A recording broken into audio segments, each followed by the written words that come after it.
দর্শক বন্ধুরা, সফল কৃষক চ্যানেলের পক্ষ থেকে আন্তরিক শুভেচ্ছা ও অভিনন্দন। আমি দিনাজপুর জেলায় কাহারোল উপজেলায় নদাবাড়ি গ্রামে এক কৃষক চাষির ভাইয়ের সাথে সাক্ষাৎকার নিতে আসলাম।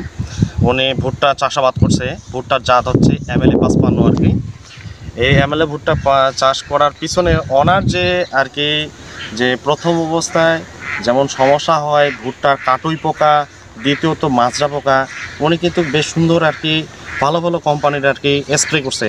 তো আজকে আমি ওনার কাছে সাক্ষাৎকার নিচ্ছি যে এনার মূল ভালো হওয়ার পিছনে করণীয় কী বা কি ব্যবহার করছে তা আজকে বিস্তারিত আলোচনা করব। যে ভুট্টার মাজরা পোকা এবং ভুট্টার কাটুই পোকার প্রতিকার করণীয় কী। নমস্কার। নমস্কার, ভালো আছেন? আপনারা কি জাত ভুট্টা লাগাইছেন? ML 55। তো ML 55 ভুট্টা এটা কোন কোম্পানির তাবিনা সিড কোম্পানির নাকি? তাবিনা সিড কোম্পানির সিড কোম্পানির।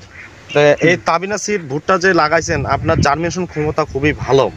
আগে আপনার পরিচয়টা দিলে খুব ভালো হতো। আপনার পরিচয়? আমার নাম বিনয় কুমার মহন্ত। বিনয় কুমার মহন্ত। দাদা, আপনার নাম? আমার নাম নারায়ণ চন্দ্র রায়। নারায়ণ চন্দ্র রায়। যাই হোক, আপনারা যে এই ভুট্টাটা কেমন ভালো হতো নাকি? আপনার নামটা? প্লানু। যা হোক এই যে ভুট্টাগুলো করতেছেন, প্রথম যখন ভুট্টাটা গাজায় গেল, আপনাদের যে কাটুই পোকা যে কাটে যে এই কাটুই পোকার জন্য কি ব্যবহার করছিলেন?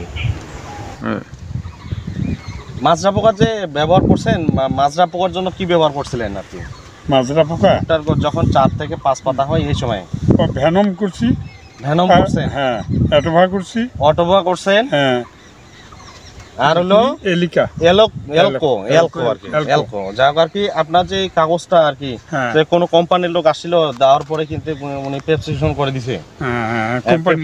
কোম্পানির লোক এই দেখে আমার ফসলটাও দেখলেন।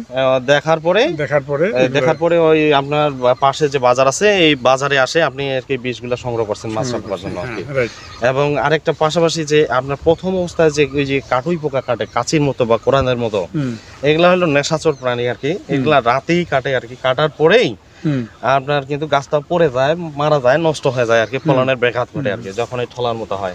এই কাটুই পোকার জন্য কি ব্যবহার করছেন? কাটুই পোকার জন্য করছি এলকো করছেন আর বারুদ করছেন তা রেজাল্ট কেমন পাইছেন? না, রেজাল্ট তো দেখতেইছেন আপনি, ভুট্টার মাঠেই আছেন। ভুট্টার মাঠেই। যাক দর্শক বন্ধুরা, ভাই ব্যবহার করছিল কাটুই পোকার জন্য এলকো 16 লিটারে 32 মিলি এবং বারুদ 16 লিটারে 10 গ্রাম। এটা প্রথম অবস্থায় যখন এই ঠলার মতো হয়।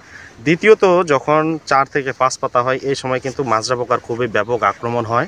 এই মাজরা পোকার জন্য উনি ব্যবহার করছে ইয়ন এগ্রো ইন্ডাস্ট্রি লিমিটেড কোম্পানির ভ্যানম হলো 16 লিটারে 10 গ্রাম, এলকো হলো 16 লিটারে 25 মিলি এবং অটোভা হলো 16 লিটারে 25 মিলি। বেশ সুন্দর করে পরন্ত বিকালবেলা স্প্রে করছে।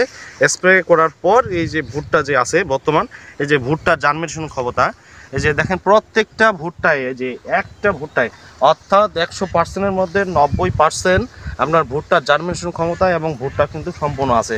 আপনারা দেখেন এই যে ভুট্টার গাছ খুব কোয়ালিটি সুন্দর ভালো আছে এইভাবে উনি করছে। এবং পাশাপাশি যে আপনাদের যে মাজরা পোকা এবং কাটুই পোকা যে রেজাল্টটা ভালো হইলো, এই যে ভাইয়েরা আছে এদেরকে অবশ্যই সুপরামর্শ দিচ্ছেন তো নাকি? দাদা, আপনারা ব্যবহার করছেন তো নাকি?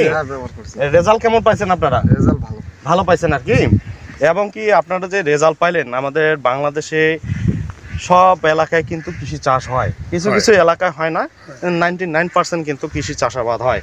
যে আপনাদের যে ভালো হইলো মাজরা পোকা এবং কাটুই পোকার জন্য, আপনারা কি ওদেরকে সুপরামর্শ দিবেন?